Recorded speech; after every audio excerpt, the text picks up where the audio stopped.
আমি বিবাহের বিরুদ্ধে বলছি না, আমি বলছি তোমাদের নোংরামের বিরুদ্ধে। তোমরা ভুল বুঝিও না ভাই, কেন ভুল বুঝো বল্লাহি? কেন আমার কোন কথার কোন টার্মস, কোন কন্ডিশন, কথার কোন টার্মসটা তোমাদেরকে ভুল বোঝায়? কোন টার্মসটাই মনে হয় তোমরা যে আমি বিবাহের বিরুদ্ধে বলছি বা অন্যান্য আলেমরা বিবাহের বিরুদ্ধে বলছে? যারা তোমাকে বলে একটু লজ্জিত হও, একটু হায়া শরম করো, এত বেপরোয়া হয় না।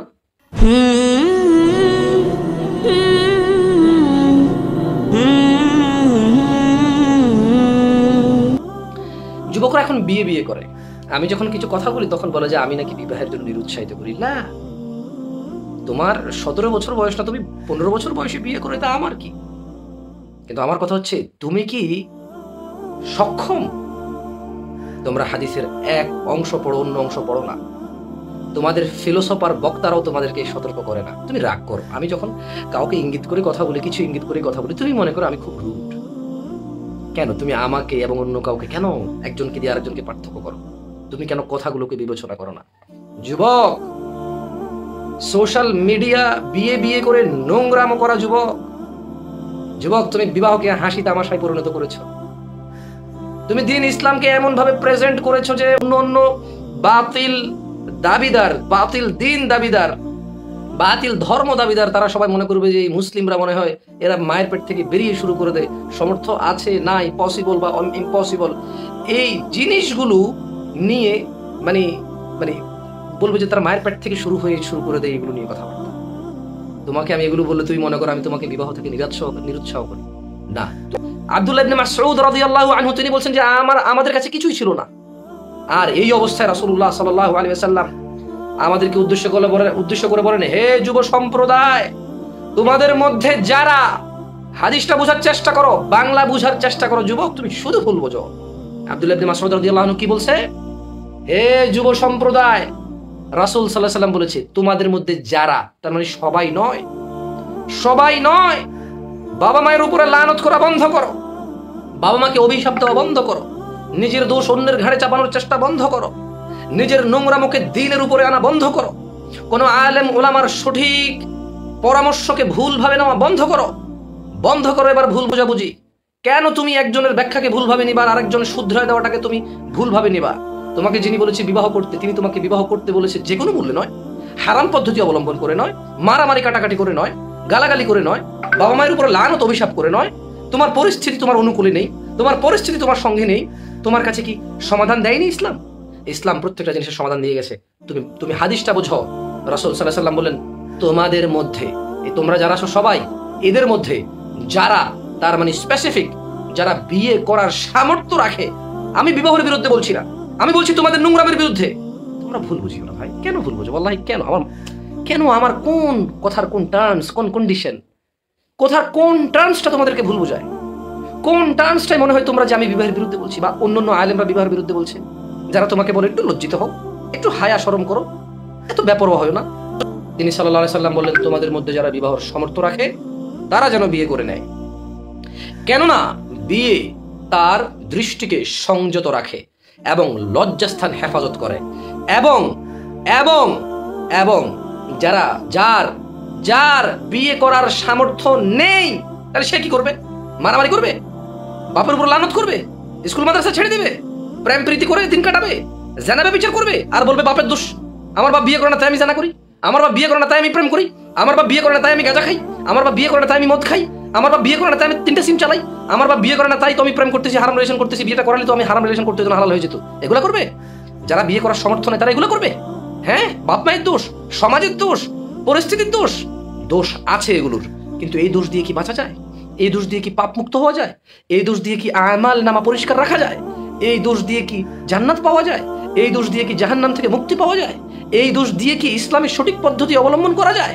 লা লা লা, তুমি ভুল করছো, তোমার ভুল ধারণা, তুমি বুঝোনি। মুহাম্মদ সাল্লাল্লাহু আলাইহি ওয়াসাল্লাম তিনি এই দ্বীনে কোনো কিছু বাদ দিয়ে যাননি।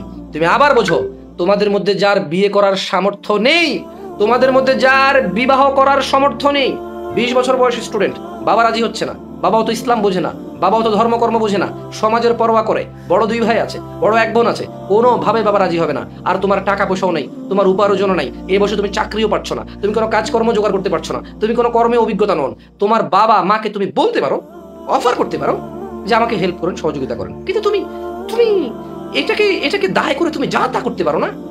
তাই রাসূল সাল্লাল্লাহু আলাইহি ওয়াসাল্লাম বললেন, তোমাদের মধ্যে যাদের সামর্থ্য নেই তারা যেন সওম রোজা রাখে, তারা যেন রোজা রাখে। প্রেম করতে বলেনি, বাবা মায়ের সাথে ঝগড়া করতে বলেনি, বাপ মাকে অভিশপ্ত করতে বলেনি, অন্যের দোষ দিতে বলেনি, সমাজের দোষ দিতে বলেনি, ফিতনার দোষ দিতে বলেনি, কিয়ামতের আলামতের দোষ দিতে বলেনি, হুজুরদের ব্যাখ্যা অপব্যাখ্যা করতে বলেনি। কে বিবাহ করতে বলেছে আর কে বিবাহ করতে বলে নাই তার দোষ দেয়নি। কে বিবাহর ধীরে ধীরে নিরুৎসাহী হচ্ছে, বিবাহ করাতে কে কে নিরুৎসাহী হচ্ছে, এগুলো বলতে বলেনি। বলেছে রোজা রাখো। তুমি যেহেতু ধার্মিক, ছোট ভাই তুমি ভুল বুঝিও না ভাই, ভাই তুমি না ধার্মিক, তুমি না দিনদার, তো তোমাকে বলেছে মুহাম্মদ সাল্লাল্লাহু আলাইহি ওয়াসাল্লাম বিয়ে করো। সমর্থ থাকলে, সমর্থ শব্দটাকে তুমি বাদ দিচ্ছ কেন? তুমি কেন সমর্থ শব্দটাকে বাদ দিচ্ছ? তোমার বক্তারা কেন সমর্থ শব্দটাকে বাদ দিচ্ছে? তুমি প্লিজ প্লিজ তুমি এভাবে নিও না জিনিসগুলোকে, পরিপূর্ণভাবে বোঝার চেষ্টা করো। তোমার কাছে দুইটা সমাধান, নজরকে সংযত রাখার, লজ্জাস্থানের হেফাজত করার দুইটা সমাধান। সমর্থ থাকলেই বিয়ে করে ফেলতে হবে, বিলম্ব করা যাবে না, দেরি করা যাবে না। আল্লাহ নবী সাল্লাল্লাহু আলাইহি ওয়াসাল্লাম তাগিদ করেছে, তিনি সাল্লাল্লাহু আলাইহি ওয়াসাল্লাম আদেশ করেছে, তিনি সাল্লাল্লাহু আলাইহি ওয়াসাল্লাম গুরুত্ব দিয়েছে, তিনি সাল্লাল্লাহু আলাইহি ওয়াসাল্লাম নির্দেশ দিয়েছে যে সমর্থ থাকলেই বিয়ে করো, একদিন লেট করিও না। যুবক তোমার সমর্থ আছে, বিয়ে করো, প্লিজ তুমি লেট করিও না। ক্যারিয়ারের নামে, বিদেশ যাওয়ার নামে, ঘর বাড়ি করার নামে, চাকরি পাওয়ার নামে, ব্যবসা বাণিজ্য দাঁড় করানোর নামে, ইউরোপে অ্যাপ্লিকেশনের নামে, আরো ভালো বিয়ে করার নামে, হ্যাঁ মানে একেবারেই একটা অসাধারণ কিছু করার নামে তুমি লেট করিও না। এটা তোমার জন্য নির্দেশ। তোমার সমর্থ হলেই বিয়ে করো, সমর্থ সমর্থ। আর যদি তোমার সমর্থ না থাকে, তিনি সাল্লাল্লাহু আলাইহি ওয়াসাল্লাম বললেন যে রোজা রাখো। কেন রোজা রাখবা? কেননা রোজা যৌনতাকে দমন করে। মুহাম্মদ সাল্লাল্লাহু আলাইহি ওয়াসাল্লামের পদ্ধতি কখনো ফেল হবে না। আস্থা রাখো। একদিন রোজা রাখছো, 2 দিন রাখছো, একদিন পর পর একদিন রাখছো, এক সপ্তাহ এভাবে কন্টিনিউ করেছো, 1 মাস কন্টিনিউ করেছো, হচ্ছে না, তুমি কন্টিনিউ করতেই থাকো যতক্ষণ না সমর্থবান হও। একদিকে তুমি সমর্থবান হওয়ার চেষ্টা করো, অন্যদিকে তুমি সওম পালন করো, ইনশাআল্লাহ এতে করে তুমি তোমাকে উপকার করতে পারবা। মুহাম্মদ সাল্লাল্লাহু আলাইহি ওয়াসাল্লামের পদ্ধতি কখনো ফেল হবে না। ওনার আদেশকে তুমি ভুলভাবে নিও না। তুমি পার্কে যাও, অন্য উল্টাপাল্টা জিনিস দেখো, সারাদিন ফেসবুকে সিনেমা দেখো, সারাদিন মোবাইলে সিনেমা দেখো, নাটক দেখো, গান শোনো, তুমি সব আজে বাজে বন্ধুদের সাথে চলো, আর তোমার উত্তেজনা বেড়ে যায়, আর এতে তুমি এইভাবে তুমি যৌন দমন করতে পারবে না। তোমার বাপকে সারাদিন গালি দিলে তোমার যৌন চাহিদা কমবে না, তোমার মাকে সারাদিন গালি দিলে তোমার যৌন চাহিদা কমবে না, এই পুরো সমাজ, এই পুরো পৃথিবীকে যদি তুমি সারাদিন গালি দাও, তোমার যৌন চাহিদা কমবে না। রাসূলুল্লাহ সাল্লাল্লাহু আলাইহি ওয়াসাল্লাম বলেছে সওম, রোজা রাখো, রোজা রাখলে রোজা তোমার যৌনতাকে দমন করবে। ইনশাআল্লাহ তুমি রোজা রাখা শুরু করো। আমি তোমাকে বিবাহে নিরুৎসাহ করিনি। যুবক তুমি ভুল বুঝিও না, প্লিজ নোংরামি বন্ধ করো, এবার প্লিজ নোংরামি বন্ধ করো। তুমি বিবাহ করো, সমর্থ থাকলে করো, সমর্থ নেই সমর্থবান হওয়ার চেষ্টা করো। তোমাকে শেখ আহমদুল্লাহ বলেছে না, তোমাকে শেখ আহমদুল্লাহ বলেছে যে বাবা মায়ের সাথে মারামারি করতে, ওনার নামে বদনামি করো না। আমিও তো বলি বিবাহ করো। এটা কারা জানো? কিছু ছেলে পোলাপাইন আছে 20,000 টাকা বেতনে চাকরি করে, ও বিয়ে করছে না কেন? ওর 30,000 টাকা বেতন হলে করবে। কিছু পোলাপাইন আছে বয়স 28 বছর, ইচ্ছা করলে চাকরি করতে পারে, চাকরি করছে না কেন? আরো কিছু করবে। ওদেরকে বলা হচ্ছে, শেখ আহমদুল্লাহ, শেখ মুখতার আহমেদ ওদেরকে বলছে। আর তোমাদের বাবা মাকে তো আমরা নসিহত করতেছি যে ছেলেকে বাইক কিনে দিচ্ছেন 4 লক্ষ টাকা দিয়ে, মোবাইল আইফোন কিনে দিচ্ছেন 1 লক্ষ টাকা দিয়ে, ছেলেকে বিদেশ পাঠাচ্ছেন পড়াশোনার জন্য, একটা বিবাহ করিয়ে দেন, একটা বিবাহ করিয়ে দেন। এতে যে তুমি একবার ভালো হয়ে যাবে তা না, অ্যাটলিস্ট তোমার ভালো হওয়ার রাস্তা তারা করে দেবে। এরপর যদি তুমি নোংরামো করো, বউ ঘরে রেখে অন্য মেয়ের সাথে কথা বলো, বউ ঘরে রেখে অন্য মেয়ের সাথে চলো, বউ ঘরে রেখে অন্য হারাম রিলেশন থাকো, তাহলে আর বাবা মা দায়ী হচ্ছে না, তুমি তাহলে আর কার দোষ দিবা? তোমার হালাল ব্যবস্থা করতে শেখরা বলতেছে, আমরা ওইটা বলি। কিন্তু যুবক, তোমার বাবা যদি না মানে, তো তোমাকে মুহাম্মদ সাল্লাল্লাহু আলাইহি ওয়াসাল্লাম বলেছে, তোমার বাপকে তো বলেনি যে বিয়ে করাই দাও, তোমাকে বলেছে ফেসবুক 10 ঘন্টা চালাবে, 10 ঘন্টা শুধু বিবাহ করে চিল্লাবে। আর কোথায় কোন আলেম বলছে যে বিবাহ করে ফেলো, চোখ তোমার সংযত হয়ে যাবে? তোমাকে বলে নাই, সমর্থমানকে বলেছে। দ্যাটস মিন তুমি এখন ওই কাতারেই আসো না। তাহলে যেদিন শেখ আহমদুল্লাহ, শেখ আবু বকর জাকারিয়া, তারপর যত শেখ আছে বিবাহ করার কথা বলে, ওই দিন তোমার উপরে এই ওয়াজ নসিহা ফিট হবে যেদিন তুমি সমর্থমান হয়ে গেছো। এবার তুমি কারো থেকে সাহায্য নিবা কি ভিক্ষা করবা? বাপ মায়ের পা চাপে ধরবা? খাওয়া দাওয়া মানে বাপ মায়ের পা চেপে ধরে রাখবা? বাপ মায়ের কপালে চুমু খাবা? এবার তুমি কিভাবে ম্যানেজ করবা তোমার এই বিবাহের তুমি কিভাবে সমর্থবান হবা? এটা তো তুমি জানো। এটা তো তুমি জানো। তুমি তো ওই ছেলে যে এখনো এটাই জানো না যে কিভাবে বাপ মাকে ম্যানেজ করতে হয়। তুমি তো ওই ছেলে যে এখনো এটাই জানো না যে কিভাবে বিবাহের জন্য সমর্থবান হতে হয়। তুমি তো ওই ছেলে যে এখনো এটাও জানো না, খালি মানুষের দোষ দাও। তুমি তো ওই ছেলে যে 10 ঘন্টা ঘুমাও, 10 ঘন্টা মোবাইল চালাও, 5 ঘন্টা বাইক চালাও, 3 ঘন্টা পার্কে যাও, 4 ঘন্টা রাস্তায় ঘোরো, 2 ঘন্টা ক্রিকেট খেলো, 5 ঘন্টা পাবজি খেলো, 6 ঘন্টা ফুটবল খেলো, এরপরে যে আরো 10 ঘন্টা বেড়াইতে যাও।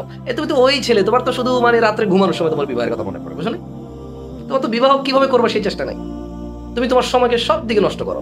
কিভাবে 2-4 টাকা ইনকাম করবা, কিভাবে একটা চাকরি বাকরির ব্যবস্থা করবা, কিভাবে খুব ভদ্র নম্র সভ্য থেকে পরিবারে সবার কাছে খুব ভালোভাবে চলাফেরা করবা, যাতে যে কেউ তোমাকে মেয়ে দিতে রাজি হয়, যাতে তুমি তোমার বাবাকে একটা কথা বললে গ্রহণযোগ্যতা পায়। তুমি পরিবারে ওইভাবে চলাফেরা করো যাতে পরিবারে একটা কথা বললে তোমার কথা গ্রহণযোগ্যতা পায়। তোমার ওইদিকে কোনো ভ্রুক্ষেপ নাই, তোমার ওইদিকে কোনো চেষ্টা নাই। তোমার হচ্ছে বাইক চালাবা, ফেসবুক চালাবা, আইসা আইসা ফেসবুকে স্ট্যাটাস দিবা। আমি কি একবার বলেছি তোমরা বিবাহ করিও না? আমি বলেছি নোংরামো বন্ধ করো, আর কোনো ফতোয়ার অপব্যাখ্যা দিবা না। তোমরা এই জিনিসগুলোকে ভুলভাবে নিও না। আমি তোমাদেরকে আবার অনুরোধ করছি, বাবা মায়ের উপরে গজব দিও না, বাবা মায়ের উপর লানত দিও না। তুমিই তো বলছো যে তোমার বাবা ধার্মিক না, এত কিছু বোঝে না। তো তাহলে এখানে তোমার করণীয় কি? যখন তুমি এটা বুঝে গেছো যে তোমার বাবা ধার্মিক না, তোমার মা ধার্মিক না, তোমার সমাজ ধার্মিক না, তোমার দেশ ধার্মিক না, তোমার পৃথিবী ধার্মিক না, তোমার বর্তমান সময় ধার্মিক না, তুমি তো এটা বুঝে গেছো, তাহলে তোমার কি করণীয় কি? করণীয় হচ্ছে নিজেকে যথাসম্ভব রক্ষা করা এবং যোগ্যতা সম্পন্ন হওয়া, যাতে তুমি বিয়ে করতে পারো, সমর্থবান হওয়া। ভুল বুঝিও না, তোমাকে বিয়ে করতে না করেনি বলেছি সমর্থবান হতে। আসসালামু আলাইকুম রহমতুল্লাহি।